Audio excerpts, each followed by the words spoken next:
पढ़ ली हैं। आज जो हम रीअरेंजमेंट करने जा रहे हैं वो हमारी लास्ट रीअरेंजमेंट है, ठीक है। आपके पास हम कार्बन इलेक्ट्रॉन डेफिशिएंट कार्बन के में माइग्रेशन पढ़ रहे थे, और उसमें हमारी जो माइग्रेशन रहती है वो है Wagner Meerwein rearrangement. As compare to जितनी भी रीअरेंजमेंट्स आपने पढ़ी हैं उनमें एक स्पेसिफिक सबस्ट्रेट होता था, और वो सबस्ट्रेट जो है वो आगे कन्वर्ट होके वो रीअरेंजमेंट के नतीजे में किसी एक स्पेसिफिक प्रोडक्ट में कन्वर्ट हो रहा था। लेकिन जो वेगनर मीयरविन रीअरेंजमेंट है, इसको यूं समझने की थोड़ी जो है ब्रॉड इस सेंस में है कि इसमें डिफरेंट टाइप ऑफ आपके पास जो है वो सबस्ट्रेट इन्वॉल्व होते हैं। यानी कि कोई भी ऐसा सबस्ट्रेट जिसके रिजल्ट में आपके पास कार्बोकैटाइन की फॉर्मेशन हो और उसमें ये पॉसिबिलिटी हो कि वो रीअरेंज हो के एक ज्यादा स्टेबल कार्बोकैटाइन में कन्वर्ट हो जाए, तो उसमें हम उसको वेगनर मीयरविन रीअरेंजमेंट का नाम देते हैं। अब वो जो कार्बोकैटाइन है वो आपके पास किसी अल्कोहल से भी जनरेट हो सकता है, किसी अल्काइल हैलाइड से भी जनरेट हो सकता है, किसी एल्कीन से भी जनरेट हो सकता है। यानी उसका स्टार्टिंग सबस्ट्रेट जो है वो कोई एक स्पेसिफिक नहीं है, वो कोई भी मतलब हो सकता है, मतलब अल्कोहल हो सकता है, एल्कीन हो सकता है, कोई अल्काइल हैलाइड हो सकता है। तो वेगनर मीयरविन रीअरेंजमेंट, जैसे कि आपको स्लाइड पर नजर आ रही होगी एक एग्जांपल अल्कोहल की, ठीक है, कि एक आपके पास नियोपेंटाइल ब्रोमाइड आपने पढ़ा होगा या नियोपेंटाइल हैलाइड पढ़ा होगा, SN1 और SN2 रिएक्शन जब हम पढ़ते हैं। इसी तरह नियोपेंटाइल अल्कोहल भी है। तो इसमें आपके पास देखें कि नियोपेंटाइल अल्कोहल जो है 2,2 डाइमिथाइल प्रोपानोल जो है, अगर वो हाइड्रोक्सिल जो है एसिडिक मीडियम में डीप्रोटोनेट होता है, वाटर की फॉर्म में रिमूव होता है, तो वहां पे एक प्राइमरी कार्बोकैटाइन बनता है, और वो प्राइमरी कार्बोकैटाइन अपने आप को एक रीअरेंजमेंट के नतीजे में, आपने ये पहले भी एग्जांपल पढ़ी होगी, 1,2 डाइमिथाइल शिफ्ट होता है, मिथाइल की माइग्रेशन होती है, और वो प्राइमरी कार्बोकैटाइन से जो है वो टर्शियरी कार्बोकैटाइन में, यानी एक ज्यादा स्टेबल कार्बोकैटाइन में कन्वर्ट होता है। और ये आपने SN1 और SN2 में भी पढ़ा होगा कि नियोपेंटाइल हैलाइड जो है वो है तो प्राइमरी एल्काइल हैलाइड, लेकिन वो SN2 मैकेनिज्म को फॉलो नहीं करता, वो SN1 मैकेनिज्म को फॉलो करता है, ठीक है। तो इस तरह से आपके पास कोई सबस्ट्रेट होगा, मिसाल के तौर पर कोई अल्कोहल है, कोई हैलाइड है, जिसमें से जैसे नियोपेंटाइल हैलाइड हो गया कि हेलोजिन जो है वो यहाँ से रिमूव हो और एक कार्बोकैटाइन बने, और उस कार्बोकैटाइन में रीअरेंजमेंट हो, यानी माइग्रेशन हो किसी अल्काइल या एराइल ग्रुप की, और वो एक मोर स्टेबल जो है वो कार्बोकैटाइन में कन्वर्ट हो, और फर्दर जो भी न्यूक्लियोफाइल है उसके लिहाज से आपके पास जो है उसकी प्रोडक्ट की फॉर्मेशन हो। इसमें ये आपको मैकेनिज्म दिखाया गया है कि हैलाइड, आपको स्लाइड्स नजर आ रही हैं? Yes sir. आपको स्लाइड नजर आ रही है? यस मैम, नजर आ रही है। ठीक है, तो ये मिसाल के तौर पे ये देखें आपके पास के हैलाइड जो है वो यहाँ से रिमूव हुआ HX की फॉर्म में, और एक प्राइमरी जो है वो कार्बोकैटाइन की फॉर्मेशन हुई, और फिर उसमें आपके पास प्राइमरी कार्बोकैटाइन जो है वो एक more stable tertiary carbonium ion में कन्वर्ट हुआ, 1,2 शिफ्ट हुआ। यानी 1,2 शिफ्ट का मतलब ये कि एल्काइल ग्रुप एक से दूसरे कार्बन में एडजेसेंट कार्बन पे वो शिफ्ट हुआ, और फिर उस जो आपके पास जो आपका एक ज्यादा स्टेबल जो कार्बोकैटाइन था, वो डिपेंड करेगा रिएक्शन कंडीशंस क्या हैं, कोई स्ट्रॉन्गर न्यूक्लियोफाइल अवेलेबल है, कोई स्ट्रॉन्ग बेस अवेलेबल है, तो उसी हिसाब से आपके पास सब्स्टिट्यूशन या एलिमिनेशन की जो है वो प्रोडक्ट की फॉर्मेशन होगी। तो बेसिकली वेगनर मीयरविन रीअरेंजमेंट क्या है कि आपका सबस्ट्रेट कोई अल्काइल हैलाइड है, कोई अल्कोहल है,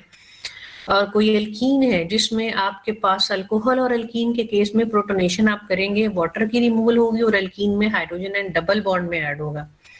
और अल्काइल हैलाइड में हेलोजन की रिमूवल के बाद एक कार्बोकैटाइन की फॉर्मेशन हो, और वो एक मोर स्टेबल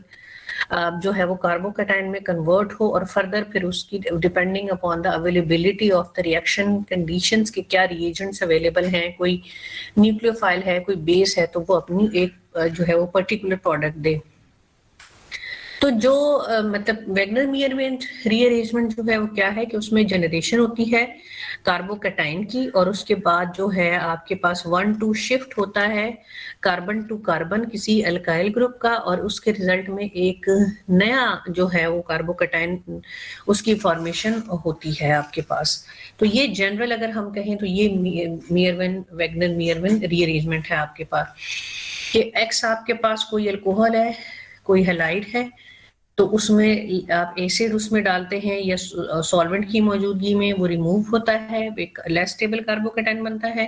रीअरेंजमेंट हो और उसके नतीजे में एक मोर स्टेबल जो है वो कार्बोकैटाइन बने।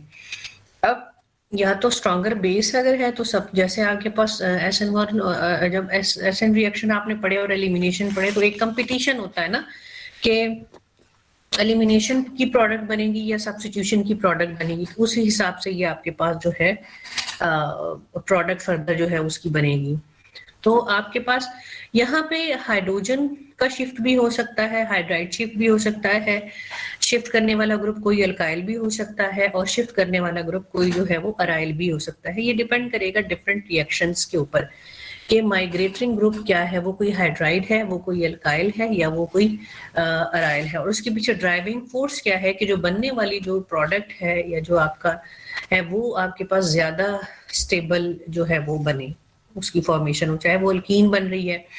या वो कोई सब्स्टिट्यूशन प्रोडक्ट बन रही है। अब इसके लिए प्रपोज्ड मैकेनिज्म जो मोस्ट एक्सेप्टेबल मैकेनिज्म है वो दो तरह के हैं। एक वो है जिसमें जो क्लासिकल मैकेनिज्म कहलाता है और दूसरा वो है जो नॉन क्लासिकल वन है। अब क्लासिकल वन में आपके पास क्या है कि आपका मतलब सिंगल स्टेप यानी कि हर स्टेप इंडिविजुअल हो रहा है कि जो माइग्रेटिंग ग्रुप है, जो लिविंग ग्रुप है वो निकल रहा है, एक लेस स्टेबल एक प्राइमरी कार्बोकैटाइन बन रहा है, एक लेस स्टेबल कार्बोकैटाइन बन रहा है और फिर रीअरेंजमेंट के नतीजे में एक मोर स्टेबल बन रहा है। लेकिन जो नॉन क्लासिकल है वो जिसको हम कंसर्टेड टाइप मैकेनिज्म कहते हैं, वो क्या है, उसमें आपके पास जो है ये सब कुछ साइमल्टेनियसली हो रहा है। माइग्रेशन ग्रुप की, ठीक है, एक ग्रुप से दूसरे ग्रुप में माइग्रेशन और ये और मतलब बॉन्ड टूट रहा है पिछले वाले कार्बन के साथ और नए वाले कार्बन के साथ माइग्रेटिंग ग्रुप का बॉन्ड की फॉर्मेशन, ये सब कुछ आपके पास जो है वो साइमल्टेनियसली हो रहा है, ठीक है। और आपके पास जिस पॉजिटिवली चार्ज कार्बन की यानी कि ये आपके पास कार्बोकैटाइन जो था जो कि ऑलरेडी यानी कि एक्स के रिमूव होने से बना है, उसका जो उसके पास एक अनहाइब्रिडाइज्ड पी ऑर्बिटल है, तो उसका वो जो अनहाइब्रिडाइज्ड पी ऑर्बिटल है और आने वाले ग्रुप का जो बॉन्ड है जिसमें इलेक्ट्रॉन पेयर है जिसको वो लेकर आ रहा है और जिन इलेक्ट्रॉन्स की मदद से उसने अगले वाले कार्बन के साथ बॉन्ड बनाने हैं उनकी पैरेलल ओवरलैपिंग होनी चाहिए, वो एक प्लेन के अंदर होने चाहिए, ठीक है। ये ना हो कि वो ये किसी इसका जो अनहाइब्रिडाइज्ड पी ऑर्बिटल है वो किसी और, ताकि इस तरह से प्रॉपर पैरेलल ओवरलैपिंग हो और वो जो माइग्रेशन है वो इस तरह से पॉसिबल हो सके। तो ये आपके पास है कि मिसाल के तौर पर आपके पास यहाँ पे टर्शरी कार्बोकैटाइन था, माइग्रेशन हुई, वो एक मोर स्टेबल कार्बोकैटाइन में कन्वर्ट हुआ। यहाँ पे आपके पास जो है वो हाइड्रोजन का शिफ्ट हुआ है, यहाँ पे आपके पास मिथाइल ग्रुप शिफ्ट हुआ है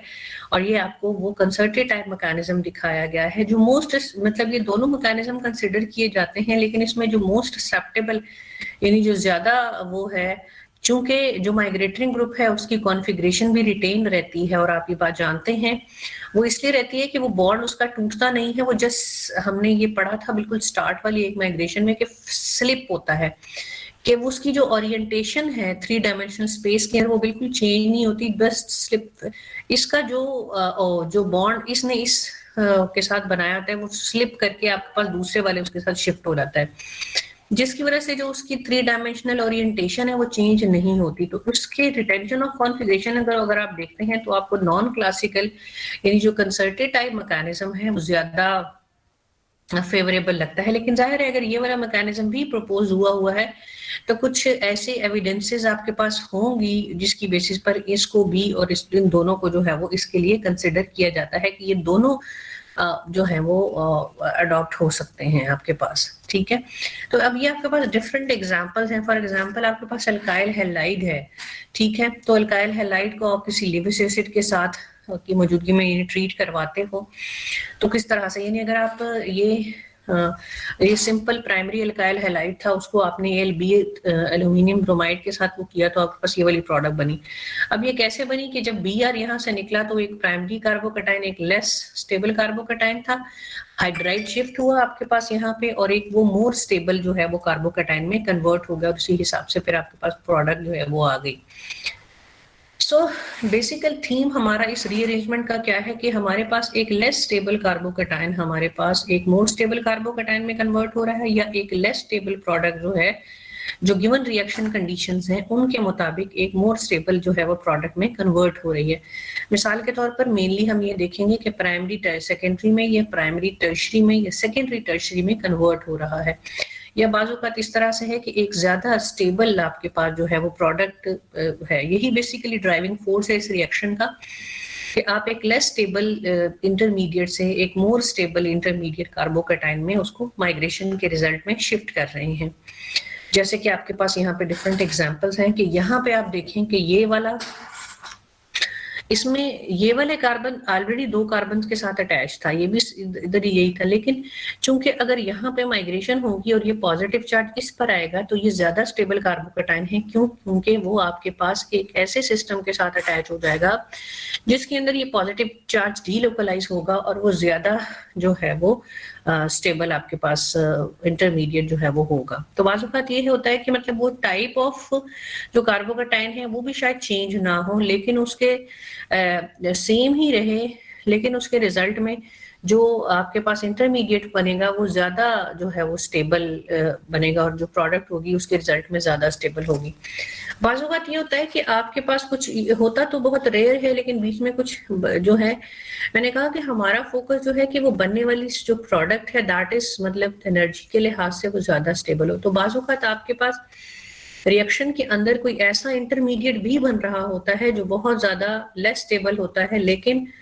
वो जो है चूंकि उसके रिजल्ट में आपके पास जो है वो एक ज्यादा स्टेबल प्रोडक्ट बन रही होती है, तो इसलिए उसकी फॉर्मेशन हो सकती है। मिसाल के तौर पर अगर आप इसको देखें तो इस रिएक्शन को कराने के लिए आपको कुछ एनर्जी या कुछ ड्राइविंग फोर्स रिक्वायर्ड होगा। क्यों? क्योंकि इसमें एक ऐसा जो है वो कार्बोकैटायन बन रहा है जो कि जो है वो लेस स्टेबल है, यानी कि देखिए ना सेकेंडरी से आपके पास प्राइमरी है फिर वो टर्शरी में जा रहा है। तो ये वाला जो स्टेप है ये इतना इजी नहीं होगा, इसके लिए आपको कोई ड्राइविंग फोर्स कोई इस तरह से चाहिए होगी, लेकिन ये रिएक्शन होगा क्यों पॉसिबल? क्योंकि इसके रिजल्ट में जो बनने वाला इंटरमीडिएट है वो ज्यादा स्टेबल है। इसी तरह अगर आपके पास अगर आप स्टीरियो केमिस्ट्री को अगर आप उसमें देखते हैं कि अगर आपके पास सब्स्टिट्यूएंट्स जो हैं किसी रिंग की किस फेस पर हैं, मतलब अपवर्ड है डाउनवर्ड है, जैसे हमने इक्वेटोरियल वगैरह की पोजीशंस देखी हैं, तो it will remain on the same side from which they are started, यानी कि उनकी उस स्टीरियो पे जो है वो कोई फर्क जो है वो नहीं पड़ेगा। और जैसे कि मैंने आपको बताया कि बेसिकली 3 सेंटर जो है वो इसमें इन्वॉल्व होते हैं ना, माइग्रेशन ओरिजिन, माइग्रेशन टर्मिनस और माइग्रेटरिंग ग्रुप, ये 3 चीजें इन्वॉल्व हैं किसी भी रीअरेंजमेंट के अंदर। तो इन रीअरेंजमेंट में जो कंसर्टेड टाइप है या जो ये जो इंट्रामोलिकुलर रीअरेंजमेंट में, इसमें हम जैसे हमने बहुत डिटेल में भी पढ़ा है कि वो बॉन्ड जो है वो कंप्लीटली ब्रोकन नहीं होता माइग्रेशन टर्मिनस से तो या माइग्रेशन ओरिजिन से। साइमल्टेनियसली जिस ग्रुप ने मूव करना है वो पिछले के साथ बॉन्ड बना भी रहा है और नया बॉन्ड बना भी रहा है और पिछला तोड़ भी रहा है, तो उसकी जो कॉन्फ़िगरेशन रहेगी यानी जो उसकी कैरालिटी है, जो उसकी स्टीरियोकेमिस्ट्री है, it will be remain the same. लेकिन अगर आपके पास कोई उसमें इंट्रामोलिक्यूलर है या कोई जिसमें हम सिंगल स्टेप यानी जो नॉन कंसर्टेड टाइप मैकेनिज्म है, उसमें फिर उसकी स्टीरियोकेमिस्ट्री जो है वो चेंज हो सकती है, क्योंकि वहां पे आप कंप्लीटली बॉन्ड को ब्रेक कर रहे हैं। तो जब आपने एक दफा बॉन्ड ब्रेक कर दिया और वो दोबारा बॉन्ड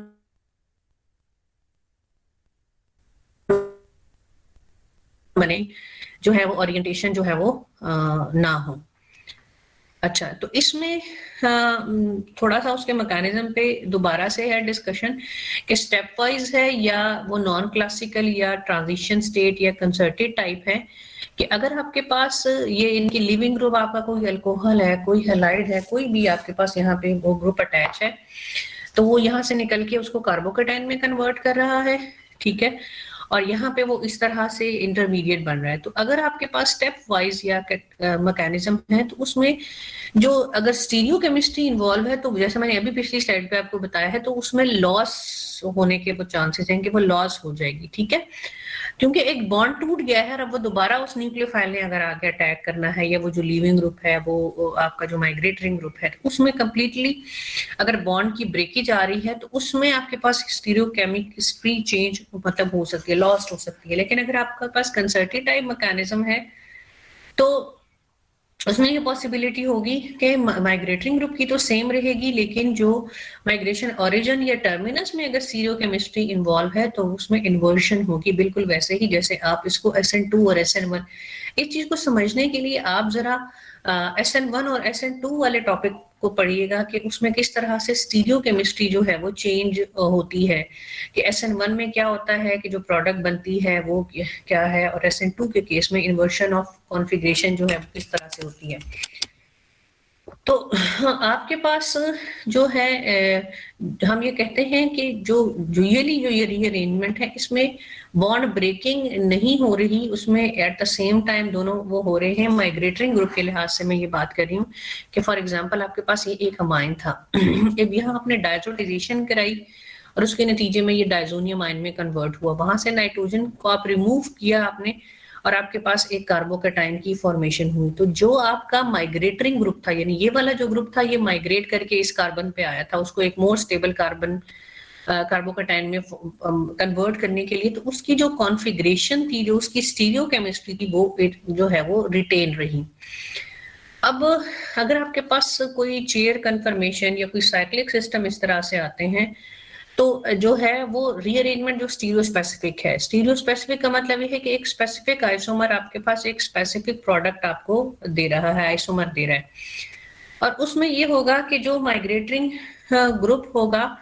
वो आपके पास लिविंग ग्रुप यानी कि जैसे हमने पिछले उसमें भी पढ़ा था कि लास्ट लेक्चर में आपको बता चुकी हूँ, ये उसकी कुछ एग्जांपल हैं आपके पास कि एक पर्टिकुलर स्टीरियो आइसोमर आपको एक पर्टिकुलर जो है वो प्रोडक्ट दे रहा है। ये मैंने आपको स्टीरियो में भी ये चीज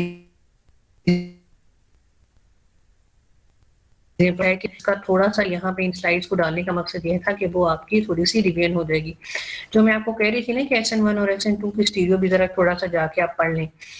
तो इसमें जो है वो स्टीरियो की एग्जांपल्स भी आपको मतलब कुछ दी हुई है। अगर हम डेकेलिन की बात करें तो डेकेलिन के केस में हमारे पास एंटी एलिमिनेशन नहीं होती, क्योंकि अगर इस मतलब हमारे पास अगर हाइड्रोक्सल अटैच होता है तो उसके एंटी जो है वो कोई भी हाइड्रोजन अवेलेबल नहीं होता। तो उस केस में हमारे पास जो है